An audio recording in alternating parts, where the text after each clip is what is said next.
R V Venkatesh sir, ನಿಮ್ಗೆ ಗೊತ್ತಿರೋ ಹಾಗೆ ಕರ್ನಾಟಕದಲ್ಲಿ ಈ ತರ ಕಪ್ಪು ಹಣನ ವೈಟ್ ಮನಿ ಮಾಡ್ಕೊಂಡಿರೋರು ಎಷ್ಟು ಜನ ಇದ್ದಾರೆ ಹೇಳಿ ಸರ್?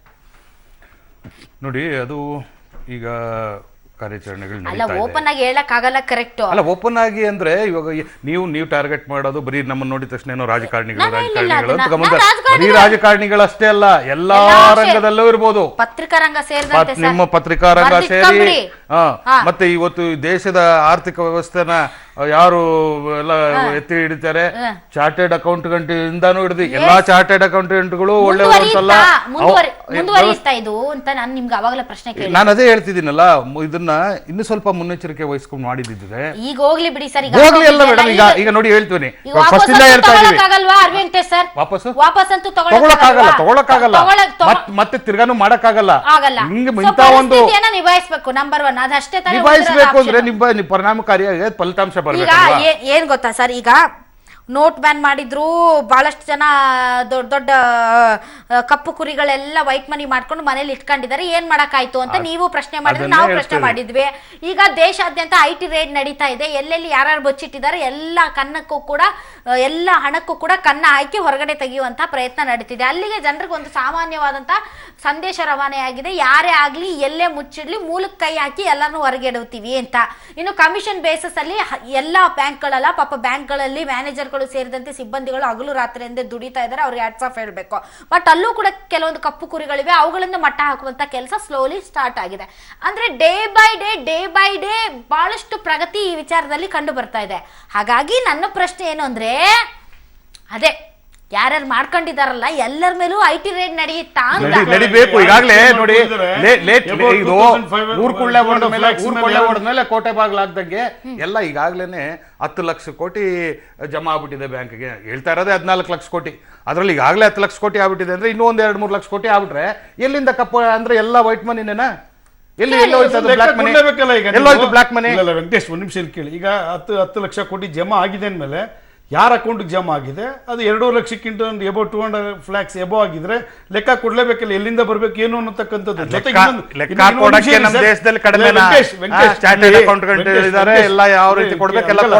ಈಗ ಜಮಾ ಏನಕ್ಕಾಗಿದೆ ಅಂತ ಹೇಳಿದ್ರೆ, ಈಗ ಅವನು ಜಮಾ ಮಾಡ್ಲಿಲ್ಲ ಅಂತ ಹೇಳಿದ್ರೆ ದುಡ್ಡು ವೇಸ್ಟ್ ಆಗ್ತದೆ. ಒಂದು ಜಿನಿಯನ್ ಫಂಡ್ ಹಣ ಆಗಿದ್ರು ಸಹ, ಒಂದು ಅಕೌಂಟಬಿಲಿಟಿ ಇರ್ತಕ್ಕಂಥ ಹಣನೇ ಆಗಿದ್ರು ಸಹ ಜಮಾ ಮಾಡ್ಲಿಲ್ಲ ಅಂತ ಹೇಳಿದ್ರೆ ಅದು ಡಿಸೆಂಬರ್ 30 ನಂತರ ಅದು ರದ್ದಿ ಪೇಪರ್ ಆಗ್ತದೆ. ಅದಕ್ಕೋಸ್ಕರ ಜಮಾ ಮಾಡ್ಲೇಬೇಕಲ್ಲ. ಜಮಾ ಆಗಿರೋದ್ರ ಜೊತೆಗೆ ಈ ತರ ಕೋಟಿಗಟ್ಲೆ ಕೆಲವರೇ ವ್ಯಕ್ತಿಗಳಿಗೆ ಹೋಗಿ ಸೇರ್ಕೊಂತಾ ಇರೋದನ್ನು ಕೂಡ ಲೆಕ್ಕಕ್ಕೆ ಬಂದಿದೆ. 10,000 ಕೋಟಿಯಲ್ಲಿ 10 ಲಕ್ಷ ಕೋಟಿಯಲ್ಲಿ ಕೂಡ ಸೇರ್ಕೊಂಡಿದೆ.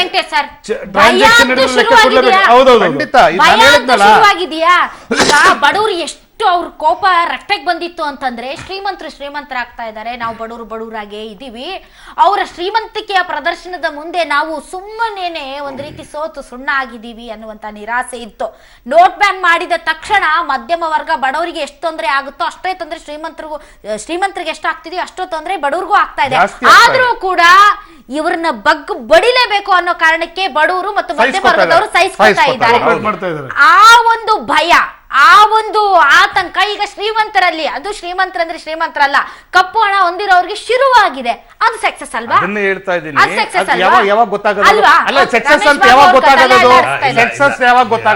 ಭಯ ಶುರುವಾಗಿದೆಯಾ? ಯಾಕಿಲ್ಲ ಅಂತ ಹೇಳ್ತೀನಿ ಅಂದ್ರೆ, ಮೊರಾರ್ಜಿ ದೇಸಾಯಿ ಅವರು ಇಂತಹ ಒಂದು ಕಾರ್ಯಕ್ಕೆ ಮುಂದಾಗಿ ಜಾರಿ ತಂದಂಥ ಸಂದರ್ಭದಲ್ಲಿ ಸರ್ಕಾರಕ್ಕೆ ಬಂದಂಥದ್ದು ಬರೀ 800 ಕೋಟಿ ರೂಪಾಯಿ ಆದಾಯ. ಈ 500,000 ನೋಟ್ಗಳನ್ನ ಅಮಾನ್ಯಗೊಳಿಸಿದಾಗ 500,000 ಅಷ್ಟೇ ಅಲ್ಲ, 10,000 ಈಗ ಯಾರು ನೋಡಿಲ್ಲ. ಇವತ್ತೇನು ಭಾರತೀಯ ಜನತಾ ಪಕ್ಷದ ಕೇಂದ್ರ ಸರ್ಕಾರ 500 ಮತ್ತು 1,000 ರೂಪಾಯಿ ನೋಟ್ಗಳು ಅಮಾನ್ಯ ಆಗಿದೆ. ಇದರ ಫಲಿತಾಂಶ ಗೊತ್ತಾಗೋದು ಡಿಸೆಂಬರ್ 30 ನಂತರ. ಸರ್ಕಾರಕ್ಕೆ ಎಷ್ಟು ಲಕ್ಷ ಕೋಟಿ ಆದಾಯ ಬರುತ್ತೆ ಇದರಿಂದ ಅಂತ ನಮಗೆ ಫಿಗರ್ ಸಿಕ್ಕಿದ್ರೆ, ಯಾಕೆಂದ್ರೆ ನಾವೇನೇ ಚರ್ಚೆ ಮಾಡಿದ್ರು ಸಹ ರಿಸರ್ವ್ ಬ್ಯಾಂಕ್ನವರು ಎಷ್ಟು ಲಕ್ಷ ಕೋಟಿ ಸರ್ಕ್ಯುಲೇಷನ್ ಅಲ್ಲಿ ಇತ್ತು, ವಾಪಸ್ ಎಷ್ಟು ಬಂದಿದೆ, ಎಷ್ಟು ಆಚೆ ಹೋಗಿದೆ ಅಥವಾ ಎಷ್ಟು ಬಂದಿದೆ, ಇದನ್ನ ಹೇಳಿದಾಗ ಅಷ್ಟೇ ನಮಗೊಂದು ಅಂಚನೆ ಸಿಗುತ್ತೆ. ನಮಗೆ ಕಣ್ಣಿಗೆ ಕಾಣುವ ತರದಲ್ಲಿ ಈಗಲೇ ರಿಸಲ್ಟ್ ನಮಗೆ ಸಿಗ್ತಾ ಇದೆ ಅಂತ ನಾನು ಹೇಳೋದಕ್ಕೆ ಇಲ್ಲ. ನನ್ನ ಪ್ರಶ್ನೆ ಏನು ಅಂದ್ರೆ, ನಮಗೆಷ್ಟು ಸಂಕಟ ಆಗ್ತಾ ಇದೆಯೋ, ನಮಗೆಷ್ಟು ತೊಂದರೆ ಆಗ್ತಾ ಇದೆಯೋ ಅದಕ್ಕಿಂತ 2 ಪಟ್ಟು ಈ ಕಪ್ಪು ಕುಳುಗಳಿಗೆ ಆಗ್ತಾ ಇದೆ ಅನ್ನುವಂತ ಸಮಾಧಾನ ಇದೆಯಾ? ಕಪ್ಪು ಇಟ್ಟಂತವ್ರಿಗೆ ಭಯ ಬಂದಿದೆಯಾ ಅನ್ನೋದು ತಮ್ಮ ಪ್ರಶ್ನೆ. ಈಗ ನೀವು ಕೋರ್ಟ್ ಕಟ್ಲೆ ಎಕ್ಸ್ಚೇಂಜ್ ಆಗ್ಬೇಕಾದ್ರೆ ಭಯ ಬರುತ್ತೆ. ಸೊ ಪ್ರಶ್ನೆ ವ್ಯವಸ್ಥೆನೇ ಬುಡಮೇಲೆ ಆಗಿದೆ. ಕೈ ಹಾಕ್ತಿದಾರಲ್ಲ ರೇಡ್ಗಳನ್ನ ಹಾಕ್ಕೊಳ್ಳೋದು. 10 ಲಕ್ಷ ಕೋಟಿ ಎಷ್ಟು ಸಿಕ್ಕಿದೆ? ಡೆಲ್ಲಿನಲ್ಲಿ ಎಲ್ಲಾರೋ 30 ಕೋಟಿ ತಗೊಂಡಿದ್ದಾರೆ, ಅಲ್ಲಾರೋ ಚೆನ್ನೈನಲ್ಲಿ ಬಿಜೆಪಿ ಕಾರ್ಯಕರ್ತರ 19 ಲಕ್ಷ ತಗೊಂಡಿದ್ದಾರೆ, ಕಾಶ್ಮೀರದಲ್ಲಿ ಯಾತನೋ ಒಂದು 5 ಕೋಟಿ ತಗೊಂಡಿದ್ದಾರೆ. ಶುರುವಾಗಿದೆ. ಅಲ್ಲ ನೀವೆಲ್ಲ ಒಟ್ಟಾರೆ ಯಾವ ಮಧ್ಯರಾತ್ರಿಗೋ ಯಾವ ಮುಂಜಾನೆನೋ ಯಾವ ಮಧ್ಯಾಹ್ನನೋ ಬಂದು ನಮ್ಮನೆ ಬಾಗಿಲು ಯಾವಾಗ ಬಡಿತಾರೆ ಅಂತ ಭಯ ಶುರುವಾಗಿರಲ್ವಾ? ಅದಾಗಿಲ್ಲ ಅಂತ ನನ್ನ ಅಭಿಪ್ರಾಯ. ಮೇಡಮ್, ಈಗ ಮುಂದೆ ಆಗೋದು ಏನಾಗುತ್ತೆ ನಾವು ಇವಾಗಲೇ ಊಹೆ ಮಾಡ್ಕೊಂಡು ಮೊನ್ನೆ ಸೆಪ್ಟೆಂಬರ್ 30 ಒಂದು ಪ್ರಾಪರ್ಟಿ ಡಿಕ್ಲರೇಷನ್ಸ್ಗೆ ಸಮಯ ಕೊಟ್ಟು 65,000 ಕೋಟಿ ದುಡ್ಡು ಬಂತಿದೆ. 65,000 ಕೋಟಿ ಪ್ರಾಪರ್ಟಿ ಡಿಕ್ಲರೇಷನ್ಸ್ ಮಾಡ್ಕೊಂಡಿದ್ದಾರೆ ಅಂತ ಹೇಳಿದ್ರೆ ಇನ್ಕ್ಲೂಡಿಂಗ್ 30% ಕಟ್ಟಿ ಅದು ಸಾಧನೆ ಅಲ್ವಾ?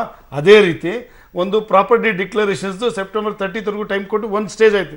ಈಗ ಇದ್ರದ್ದು ಫೈನಾನ್ಷಿಯಲ್ದು ಡಿಸೆಂಬರ್ 30 ಸಮಯ ಕೊಟ್ಟಿದ್ದಾರೆ. ಡಿಸೆಂಬರ್ 30 ನಂತರ ಮಾರ್ಚ್ ಅಲ್ಲಿ ಸ್ಟಾರ್ಟ್ ಆಗುತ್ತೆ ಅದರದ್ದು ನೋಟಿಸ್ ಇಶ್ಯೂ ಮಾಡಲಿಕ್ಕೆ. ಒಂದು ನಿಮಿಷ, 2.5 ಲಕ್ಷ ಉದಾಹರಣೆಗೆ ಜನ್ಧನ್ ಅಕೌಂಟ್ಗೆ ಜನ್ಧನ್ ಅಕೌಂಟ್ಗೆ ಒಂದು ನಿಮಿಷ, ಜನ್ಧನ್ ಅಕೌಂಟ್ಗೆ 25,000 ಕೋಟಿ ದುಡ್ಡು ಜಮಾ ಆಗಿದೆ ಅಂತ ಹೇಳಿದ್ರೆ ಜನ್ಧನ್ ಅಕೌಂಟ್ಗೆ ಈಗ ಅದ್ರಲ್ಲಿ ಏನ್ ಮಾಡಿದ್ರೆ 10,000 ಮಾತ್ರ ವಿಡ್ರಾ ಮಾಡಬೇಕು ಅನ್ನೋ ಜನ್ಧನ್ ಅಕೌಂಟ್ ಇದ್ದಕ್ಕಿದ್ದಂತೆ ಬಂದ ಹಣ ಬಂದ್ ಬಿದ್ದಿರೋದ್ರಲ್ಲಿ ಬಹಳಷ್ಟು ಜನರಿಗೆ ಈಗ ನೋಟಿಸ್ ಕೂಡ ಜಾರಿ ಮಾಡ್ತಾ ಇದ್ದಾರೆ. ವಾಲಂಟರಿ ಡಿಸ್ಕ್ಲೋಸ್ ಏನ್ ಕೊಟ್ಟಿದ್ದಾರೆ ಕೇಂದ್ರ ಸರ್ಕಾರದ ಮೋದಿ ಸರ್ಕಾರ, it is not at all achievement. 90ರಲ್ಲಿ ದೇವೇಗೌಡರು ಕೊಟ್ಟಾಗ ಅವತ್ತೇ 30,000 ಕೋಟಿ ಜಮಾ ಆಗಿತ್ತು. ಈಗ 2016 ನೀವು ಕೊಟ್ಟು 65,000 ಕೋಟಿ ಅಂತಂದ್ರೆ ವೇರ್ ಇಸ್ ದ ಕಂಪ್ಯಾರಿಸನ್?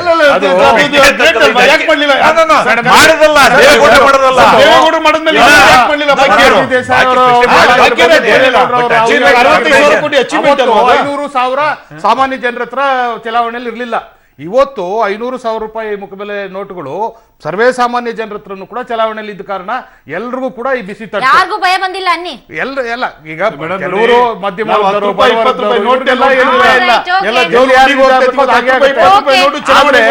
ಇವರು ವಾಲಂಟರಿ ಡಿಕ್ಲರೇಷನ್ ಸ್ಕೀಮ್ ಮಾಡಿದ್ದು ಕೂಡ ಒಂದ್ ರೀತಿಯಲ್ಲಿ ಅದು ಮ್ಯಾಚ್ ಫಿಕ್ಸಿಂಗ್. ಅದು ಮ್ಯಾಚ್ ಫಿಕ್ಸಿಂಗ್ ಯಾರಿಗೆ ತಿಳಿಸ್ಬೇಕೋ ತಿಳಿಸ್ಬಿಟ್ಟು ಯಾರು ಕೂಡ ಅನ್ಕೊಂಡಿರಲ್ಲ ಆಗತ್ತೆ ಅಂತ. ಮೇಡಮ್ ಒಂದೇ ಇಲ್ಲ, ಇನ್ನು ಸ್ವಲ್ಪ ವ್ಯವಸ್ಥಿತವಾಗಿ ಮಾಡಿದ್ರೆ ಬಹಳ ಚೆನ್ನಾಗಿದ್ದಿರೋದು. ಇವರು ಬರೀ ಯುಪಿ ಎಲೆಕ್ಷನ್ ಸಂಬಂಧ ಇಟ್ಕೊಂಡು ಮಾಡಿದ್ದಕ್ಕೆ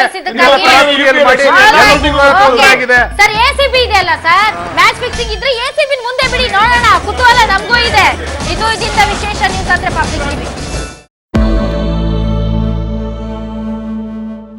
ಓಕೆ, ನವೆಂಬರ್ 8ರಂದು ನೋಟು ನಿಷೇಧ ಬಳಿಕ ಪ್ರಧಾನಿ ಮೋದಿ ಈಗ ಬಂಗಾರದ ಮೇಲೆ ಬ್ರಹ್ಮಾಸ್ತ್ರ ಪ್ರಯೋಗಿಸಿದ್ದಾರೆ. ನೋಟು ನಿಷೇಧ ಆದ ದಿನದಂದೇ ಚಿನ್ನಾಭರಣವನ್ನ ಖರೀದಿಸಿ ಕಪ್ಪು ಹಣವನ್ನ ಬಿಳಿ ಮಾಡಿಕೊಂಡಿರುವ ವರದಿಗಳು ಕೇಳಿ ಬಂದಿತ್ತು. ಈ ಹಿನ್ನೆಲೆಯಲ್ಲಿ ಚಿನ್ನದ ಮೇಲೆ ಹೂಡಿಕೆ ಮಾಡಿರುವ ಕಾಳ ಧನಿಕರಿಗೆ ಬಿಸಿ ಮುಟ್ಟಿಸಿದ್ದಾರೆ. ಹಾಗಾದ್ರೆ ಚಿನ್ನದ ಮೇಲೆ ಯಾರಿಗೆ ಎಷ್ಟು ಮಿತಿಯನ್ನ ಇದೆ ಅಂತ ನೋಡೋಣ. ಜನ್ಧನ್ ಖಾತೆದಾರರ ಮೇಲೆ ಐಟಿ ಕೆಂಗಣ್ಣು ಬೀರಿದೆ.